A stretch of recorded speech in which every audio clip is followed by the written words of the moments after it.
Welcome to Cheater Confessions. Let's get started with today's story. If you had asked me a month before it happened, I would have told you my marriage was one of the few things in my life I never questioned. My name is George. My wife, Victoria, and I had been married for 7 years. We both worked hard, we owned a nice house, paid our bills on time, and had settled into the kind of routine most people spend years trying to build. We trusted each other. At least, I thought we did. One Thursday evening, Victoria walked into the kitchen holding her phone. "Jennifer finally booked everything," she said. "We're flying to Miami next Friday." Jennifer had been one of Victoria's closest friends since college. Her wedding was a month away, and the bachelorette party was supposed to be a 3-day girls' trip. "What are the plans?" I asked. She shrugged. "Nothing crazy. Spa on Friday, beach on Saturday, nice dinner Saturday night, then home Sunday." I nodded. "Sounds expensive." She smiled. "Jennifer's paying for part of it. It'll be fun." The conversation ended there. The following weekend, I helped Victoria bring her suitcase downstairs before she started packing. As she laid clothes across the bed, something caught my attention. This didn't look like someone packing for massages and beach walks. There were 2 designer cocktail dresses I had never seen before. Brand new high heels were still in their boxes. A bottle of perfume she had never worn around me sat beside expensive makeup. Then she pulled out a black lace outfit. Not pajamas. Definitely not something she'd wear to sleep with a room full of girlfriends. I looked at it for a second before looking back at her. "I thought this was supposed to be a spa weekend." She laughed without looking up. "The girls want to dress up. Jennifer already made reservations at a few nice places. Everyone's buying new clothes." "You've never packed like this before." She zipped one of the dress bags. "It's Miami, George. Everyone dresses up there." Maybe she was right. Maybe I was reading too much into it. I didn't argue. A few days later, Victoria left for the airport just after 7 in the morning. She kissed me on the cheek. "I'll miss you." "Have fun." "I will." I watched her pull out of the driveway. Then I went inside, poured myself a cup of coffee, and started my workday. Around lunchtime, my phone buzzed. It was a fraud alert from our bank. The message asked me to confirm a charge on our joint credit card. I opened it. The purchase had gone through less than 20 minutes earlier. It wasn't for a spa. It wasn't for a restaurant. It was a VIP weekend package at one of Miami's most exclusive nightclubs, costing more than $2,000. I read it twice. Victoria had never mentioned anything about VIP clubs. She wasn't the type to spend that kind of money without talking to me first. I considered calling her. Instead, I closed the banking app. If there was a reasonable explanation, I didn't want to hear it over the phone. I wanted facts.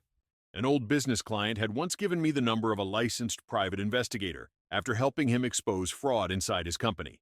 I searched my contacts until I found it. The man answered on the 3rd ring. "Michael Dawson.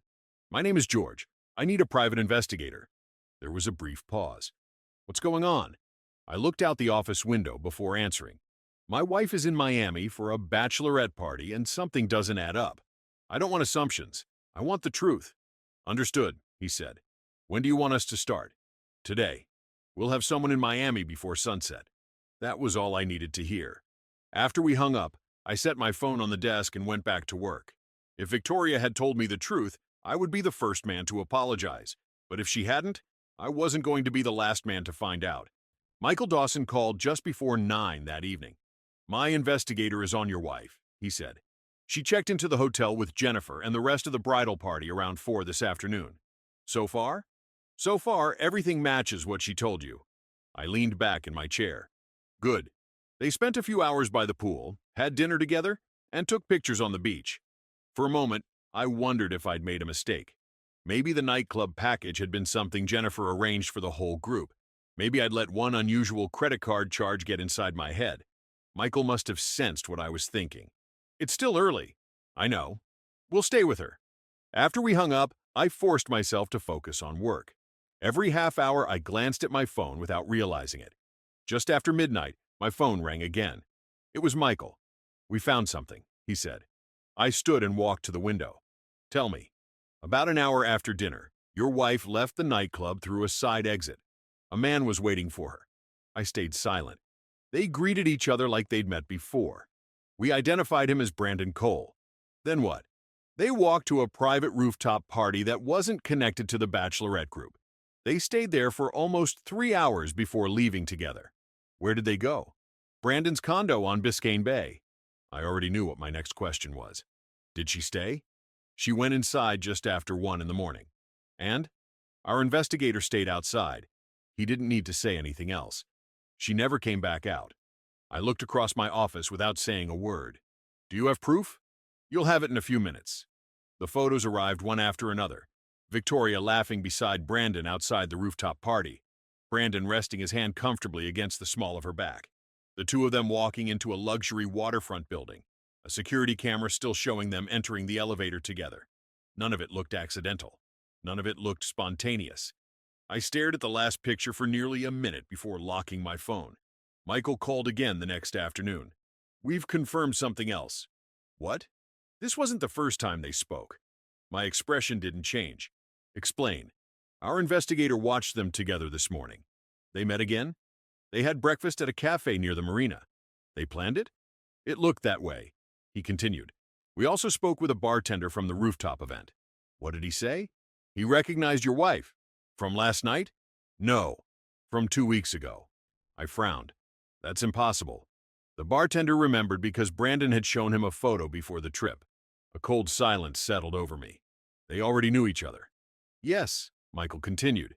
We're digging into it now, but this doesn't look like two strangers meeting by chance. I looked at the photographs spread across my desk. Victoria hadn't gone to Miami and made one bad decision. She'd gone there expecting to see someone.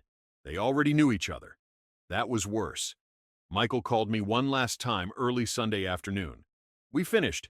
What did you find? We pulled everything together. Photos, timestamps, building entry logs, valet records, rideshare receipts, and security footage. Anything new? There is. I waited. Brandon Cole isn't single. I wasn't surprised. What's his situation? He's been living with his girlfriend for almost 3 years. I let that sink in. So two people decided to betray someone they claim to love. That's about the size of it. He emailed the full report before we ended the call. I opened it slowly. The first few pages laid out the timeline minute by minute. Victoria leaving Jennifer's group. Victoria meeting Brandon. The rooftop party, the condo, breakfast together. Then another evening together after she skipped half the Bachelorette activities. Every claim was backed by photographs or records. There wasn't a single loose end. I closed the file. The marriage was over. I just hadn't told Victoria yet. She walked through the front door that evening, smiling like she'd just come home from an ordinary vacation. There you are, she said, wrapping her arms around me. I missed you. I've been here, I replied. She laughed and handed me a small gift bag. I brought you something. Inside was a coffee mug with Miami printed across the front. Thought you'd like it. Thanks. She wheeled her suitcase upstairs while talking over her shoulder. You would have loved the beach. The weather was perfect. Later, while we ate dinner, she told me all about the trip. The spa was amazing. I nodded. The beach was crowded. Another nod. Jennifer almost talked us into parasailing. She laughed. I said absolutely not. I simply kept eating. Every story sounded polished, natural, practiced. The only problem was that half of it never happened. She never noticed that I wasn't asking questions. She just kept talking. The next morning, Victoria kissed me before leaving for work. Love you. Drive safe. The moment her car disappeared down the street, I grabbed my briefcase and headed downtown. My attorney's office overlooked the river. Her name was Elaine Brooks, and she had handled several complicated business cases for people I knew. She greeted me with a firm handshake. You said this was urgent. It is? I placed Michael's report on her desk. She spent nearly 20 minutes turning pages without speaking. Finally, she looked up. This is one of the most complete investigation files I've ever seen. I hired someone who knows what he's doing. I can see that. She folded her hands. What do you want? I want out. No counseling? No. No separation? No. She studied me for a second. You've already made your decision.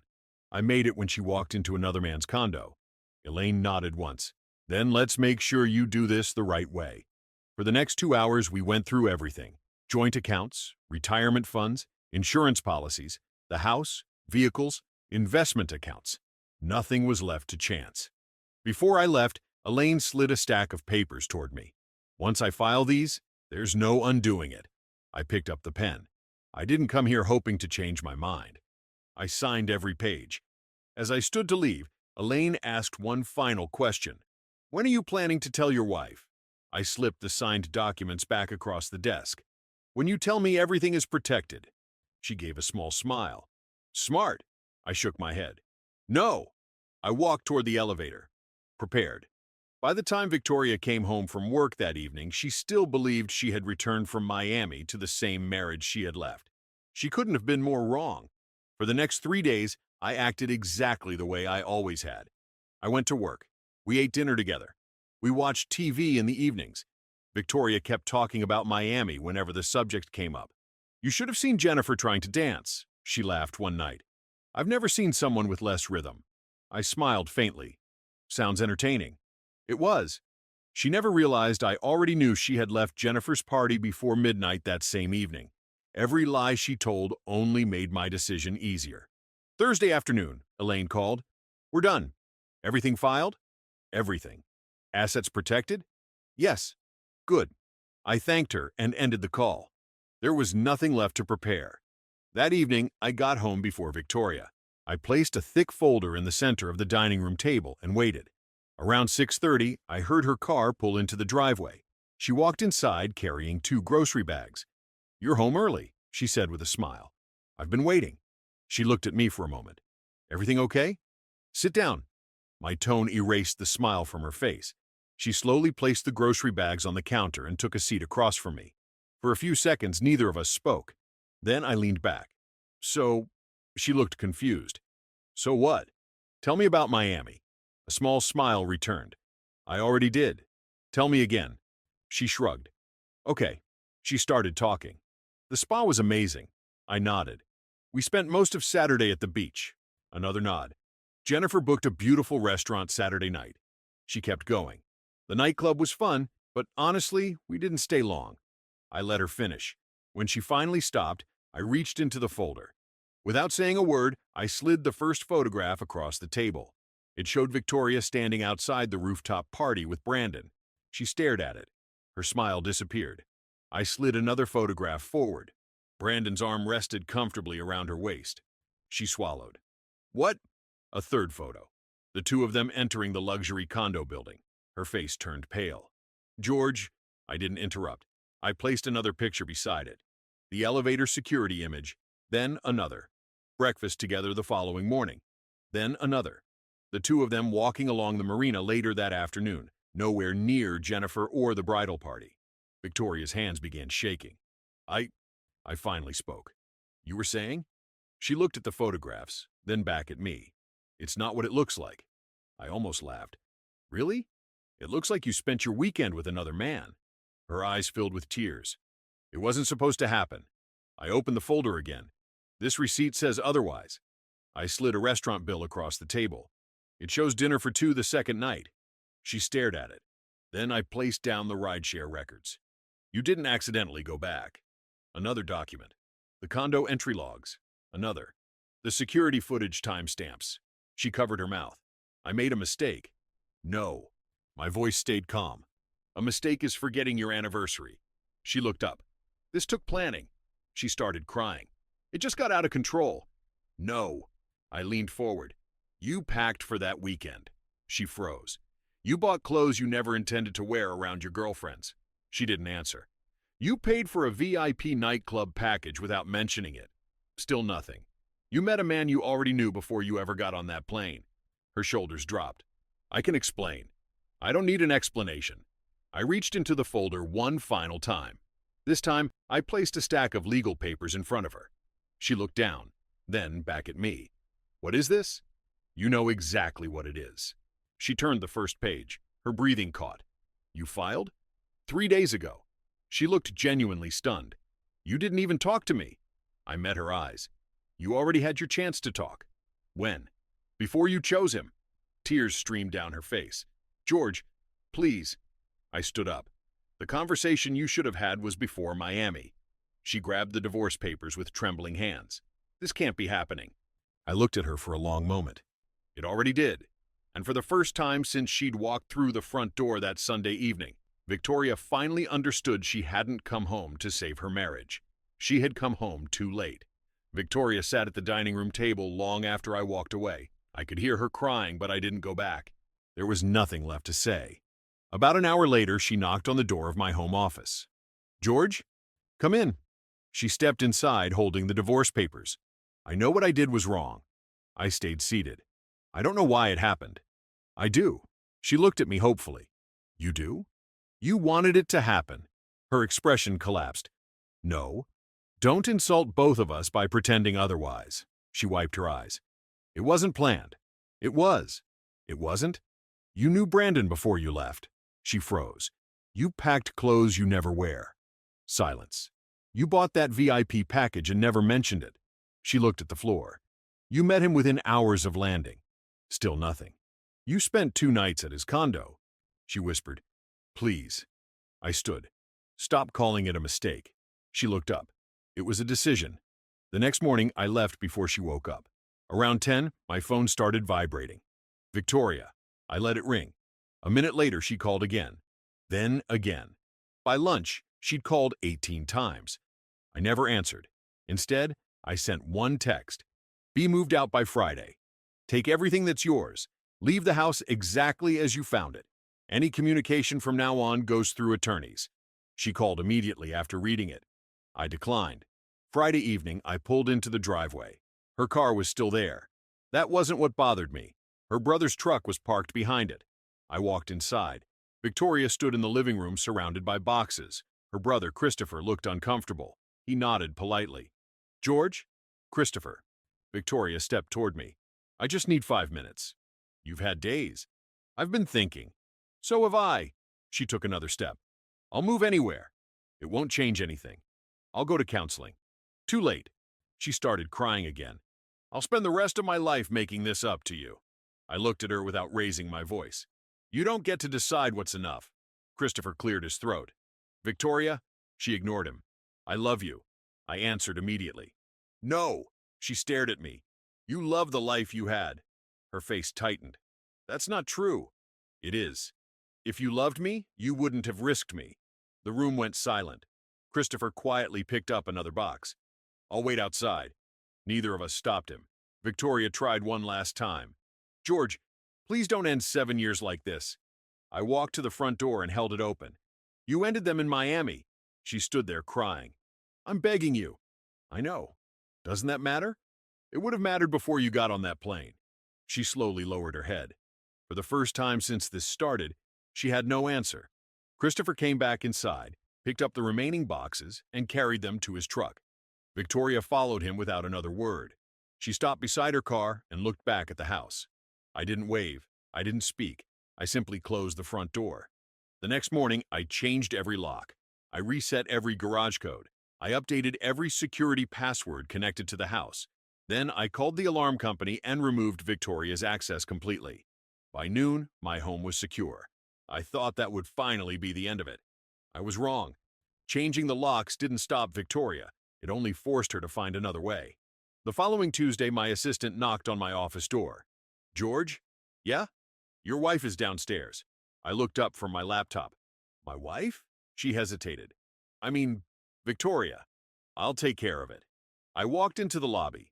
Victoria stood near the reception desk, twisting the strap of her purse in her hands. The moment she saw me, she hurried over. George, please. You shouldn't be here. I just need a few minutes. I've already given you more than enough. People in the lobby had started paying attention. She lowered her voice. I can't lose you. You already did. She reached for my arm. I stepped back before she could touch me. Don't. Tears filled her eyes. I know you're angry. I'm not angry. She looked confused. I'm finished. Those words hit her harder than if I'd shouted. George, I have work to do. I turned and walked toward the elevator. She called after me. I still love you. I didn't stop walking. The elevator doors closed between us. That afternoon, Elaine called. I thought you'd want to know. What now? Victoria has hired an attorney. I expected that. She's changing her story. I leaned back in my chair. To what? She's claiming there wasn't an affair. I almost smiled. Interesting. According to her, Brandon was just an old friend. And spending 2 nights at his condo? She says nothing physical happened. I looked out the window. Did her attorney actually read our evidence? I doubt it. Send everything. Elaine laughed softly. I already planned to. 2 days later, she called again. This won't take long. I'm listening. Victoria's attorney has withdrawn those claims. What changed? We sent the full investigation. I nodded. Good. There is one more thing. What? The investigator uncovered Brandon's home address. So? He lives with someone. The girlfriend? Yes. I had been thinking about that ever since Michael mentioned her. She deserved the truth. Not because I wanted revenge, because someone had done the same thing to both of us. I asked Elaine the only question that mattered. Can I send her the evidence? As long as you stick to the facts. That's all I intend to do. I spent that evening putting together a small envelope, a short letter. Nothing emotional, nothing insulting. Just a timeline, several photographs, copies of the records that involved Brandon. I never mentioned Victoria beyond what the evidence proved. The package went out the following morning. About a week later, my phone rang. I hope I'm not bothering you. The woman's voice was quiet. You must be George. I am. My name is Claire, Brandon's girlfriend. I received what you mailed. I'm sorry. There was a long pause. I confronted him. And? He admitted everything. I closed my eyes for a moment. I thought he would. He tried blaming alcohol. I almost laughed. They always do. She gave a tired sigh. I just wanted to thank you. You didn't deserve to be lied to. Neither did you. We ended the call a minute later. That was the only conversation we ever had. A few days after that, Elaine called once more. The court approved the temporary orders. And? Victoria is no longer allowed to contact you outside legal channels. I thanked her and hung up. For the first time since Miami, the noise stopped. No surprise visits, no phone calls, no messages, no excuses, only silence. After everything that had happened, silence was exactly what I wanted. 6 months later, the divorce was final. It went almost exactly the way Elaine predicted. Because I had acted before confronting Victoria, everything important had already been protected. The house stayed with me. Our finances had been divided according to the law. There were no surprise claims, no hidden accounts, and no dramatic courtroom arguments. The evidence had settled the facts long before either attorney stood in front of a judge. People kept asking me the same question. Do you feel like you won? My answer never changed. There wasn't a winner. They usually looked confused. I'd explain it the same way every time. I just refused to lose myself. Life gradually became simple again. I spent more time with my parents. I got back into fishing on weekends. I started saying yes to invitations I'd ignored for years because I was always busy working. The house felt different, quieter, but it also felt honest. I never wondered where someone was. I never questioned a story that didn't make sense. Peace turned out to be worth more than company. Almost a year after the trip to Miami, I stopped at a hardware store on a Saturday morning. I had just loaded a few bags of mulch into the back of my truck when I heard someone behind me. George? I knew the voice before I turned around. Victoria stood several feet away. She looked thinner than I remembered. The confidence she used to carry was gone. She didn't step any closer. I know I'm not supposed to talk to you, she said quietly. I just wanted 1 minute. I looked around the parking lot. It was public. People were walking in and out of the store. 1 minute, she nodded. I've replayed that weekend 1,000 times. I didn't answer. I kept thinking if I could go back. You can't. I know. She looked down at the pavement. I threw away the best thing that ever happened to me. You did. She took a slow breath. I've tried to understand why I did it. And did you? She shook her head. Not completely. I have. She looked up.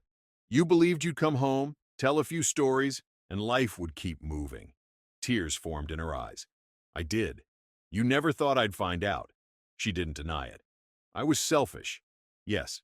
I was stupid. Yes. And I'm sorry.